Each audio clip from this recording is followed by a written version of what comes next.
Thanks so much for having us on. Oh, look, thank you for this has been a welcome distraction. Wow, my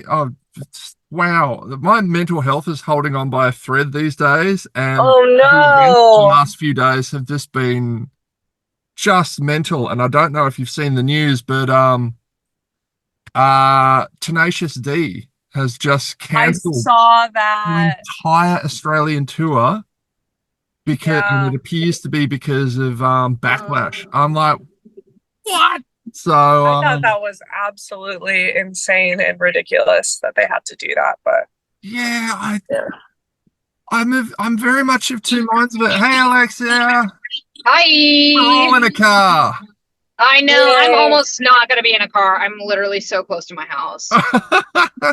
No, no, no, Ah. stay in the key. It keeps the theme. On the road, Okay, so on the I'll stay in the road. car. I'll stay in the car. Yeah, yeah, Perfect. on the road with Destroy Boys. I like it. All Yeah, for right. real. For real. I have just finished listening to the album. Oh, great. Thanks for checking Yeah, it out. well done. And Thank you. okay, so first of all, how long have you been working on this bad boy? Oh man, since December 2022 were our first sessions for it, so it's been quite the journey. Yeah, wow. Yeah. Yeah, quite some time. And then the But songs themselves have kind of existed like as early as 2017. hmm Okay, so you guys have just had a lot of songs in the back pocket because I've noticed you guys have been Oh, around yeah. for a while. Yeah, yeah. Oh, yeah, Okay. yeah. almost a I mean, decade. there's so many songs that get written in like the span of 1 year. So then you take more, I don't know, like there's so many songs that you can pull from any year, really. hmm Yeah. What was it like working with help me with the name De La Garza? Yes. Carlos. Carlos, sorry, pardon me. No, no, no, no, of course. I love Carlos. I think he's a super music genius, creative. He's also one of my favorite people ever, and he's also my landlord. So, I think he kind of, thank you. I think he kind of inspired us to take routes that we wouldn't normally take. He has like huge background in like more pop rock stuff. I mean, he just won a Grammy for his Paramore record that, went number one for a long time, which is not something that we're super familiar with in terms of critical acclaim. So having his knowledge was great. Hmm. And he has like a goth sensibility, which I really appreciated. Mm-hmm. Very encouraging of things like of that sort. Um, yeah, he was very fun to work with. Mm-hmm. What were some of the biggest challenges of crafting this album? Mm. My mental health took a dive like during it, which was not great. So that was kind of a challenge, but I also feel like it did make its way into the music and like I was inspired to write Shadow because of it, which is now like one of my favorite songs. Um, so that was one challenge that was pretty big. Yeah. Mate, Rough, but it was great. It worked out. Mm-hmm. Alexia, I sympathize. I was just chatting with V before we got on that I my mental health is hanging on by an absolute thread. Like I've not been Uh, better the last few weeks. So oh gosh. that was going to be one of my questions actually, is like what do you guys do to protect your mental health in today's world with everything that's happening? It's I fucking try to hard, go dude. on walks, take medication, go on walks, see my friends, journal. Um, yeah, like play music, just keep doing things that I like. And like, I feel like seeing people is a really important part of it for me because I feel like I'll like get into a hole when I'm alone at my house. But then as soon as I even have an interaction with somebody on the street, um, then I'll just like feel so much better about my life, like reconnecting with people and humanity and stuff. Makes me feel a lot better about being alive. How Mm-hmm. What about you, about you, V? Vi? Um, yeah, I've had like quite the brawl with my mental health pretty much my entire sentient life. Um, but I'm in therapy, which I highly recommend that everybody be in, even if you don't feel like you're massively struggling or things that, you know, you might feel like your mental health is not, or your depression is not like you see on TV or anything like that. But even if you're doing well, therapy is a great tool.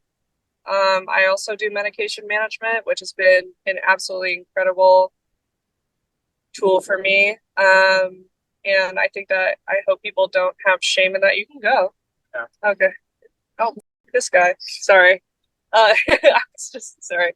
I'm here with our session guitar player, and so What's going on?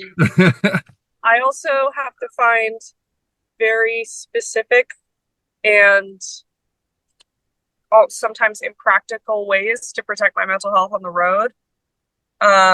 It gets really hard out there, Groundhog Day. So I have recently started using fancy soaps as a way. I know that sounds ridiculous, but I've been using, this is actually crazy.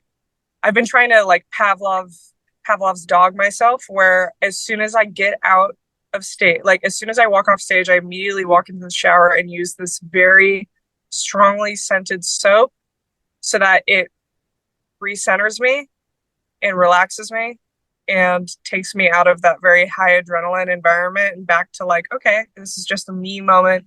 Oops. Sorry. This is just a me moment, you know? So yeah. I don't think Yeah, definitely having like yeah, go ahead. having like a pre-show and a post-show sort of like wind up and then wind down helps to like come down after the shows for sure. Like Yeah. I have trouble sleeping. It's been a thing for like my entire life. And definitely like when I play a show and then don't kind of like cool down right afterwards, or if I don't take a shower afterwards, I'm like like buzzing for the rest of the night. And it's like, ah, no, I can't sleep. No. So yeah, seconded. I don't know about you guys, but I need to have a shower primarily because if I get into bed after a gig, like that sweaty, my bed is going to be an absolute war zone. Like, Oh, foul. So foul. Yeah. um, the Vi, so you've recently just had spinal surgery. Yeah, I so it wasn't like a super like surgery out of my band-aids here. They just put me to sleep and worked on my discs with some steroid injections. Um, that's why I look like a mannequin right now, where I'm like not looking normally at the camera. I can't really turn my neck. Um, but yeah, I'm really excited and hopeful that this will lead to less painful rocking and touring in the future. See, I don't think I've related this much to artists I've interviewed in quite some time because I have chronic pain from a lower back injury that I've been dealing with for over 10 years. Oh So when I saw no. the spinal injury thing, I'm like, oh my God. That's fucking awful, dude. I'm so sorry. I feel And like people either get it or they don't, you know. It's hard. Mine is cervical, so it's literally like the doctors are really kind of confused by it because it's literally like a headbanging injury. So, yeah, yeah. you're going to end up like Tom Araya from Slayer. He had to have bolts in his neck like Frankenstein. Oh my God. Yeah, the Yeah, bionic man.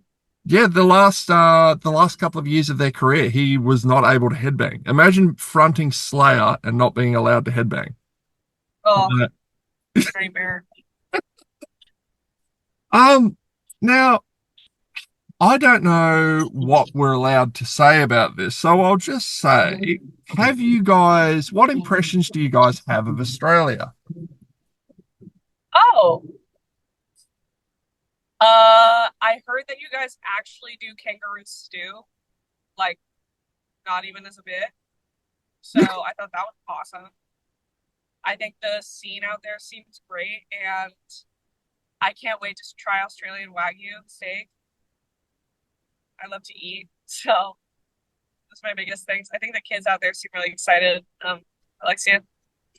Yeah, what have I heard about Australia? That it's like awesome, that it's really hot and that your bugs are ginormous is what I've heard. This That is they have really awesome. big bugs. I, Yeah. I'm I also was like, hoping just then that you'd put us on mute to like road rage. no, no, no, no. I put on Rude to like go into my garage, so I am home now. Amazing. But yeah, like what I've heard about Australia, but I am gonna stay in the car to keep with the car theme. I So like it. I got all of us. But yeah, Australia, like I've also kind of just heard like, or I haven't heard anything really, but I have this feeling that it's like party-esque. I don't know, like I feel like the bands that are from there just seem like they have a great time. You know what I mean? Love it, Like they right? just know how to kick it. Like that they, alcohol is a thing there. Heard that as well. But like Australia seems really cool. I'm very excited to go. Are you guys at all familiar with a an Australian band called Down Girl? No. Okay, this is something that I highly recommend that you check out. They are a very angsty femme punk band from I believe they're from Melbourne.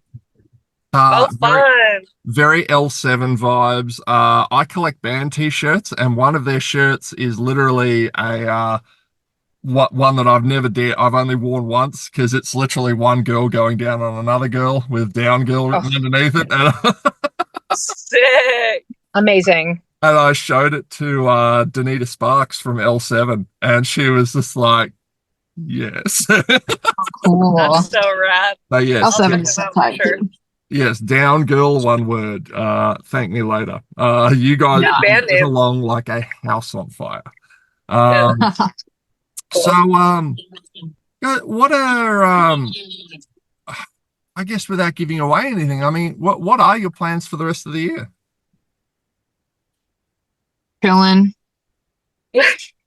Okay. Well, no. Um, we just announced recently our headline tour for our fourth album, Funeral Soundtrack Number 4. Um, and that's Oh no, Alexis, she's gone through a dead zone. All right. Well, I got you. What are we doing this year? Well, right now we're getting ready to do a couple headline shows in the Midwest. Pretty soon we have some shows in the UK and EU, and then we also have a fall headline tour in October, November, which we're super excited for, and then a bunch of other stuff that we have yet to announce because it's just not the right time yet. Mm. And then we're also playing a show in San Francisco, California in September too. But yeah, I feel like biggest thing is like Europe tour and then big meaty US tour. What was the motivation behind calling it and Funeral Sounds number four? our album comes out August 9th. Yeah, Sorry. yeah. Why call it Funeral Sounds number four? I mean, I feel like I didn't need to catch up with Funeral Sounds one through three beforehand.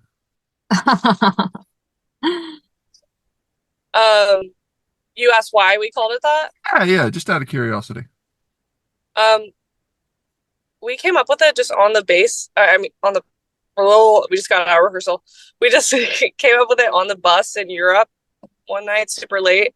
And the thing that made me think of it was, it's our fourth record, and it just kind of came off the rip, like off the cuff.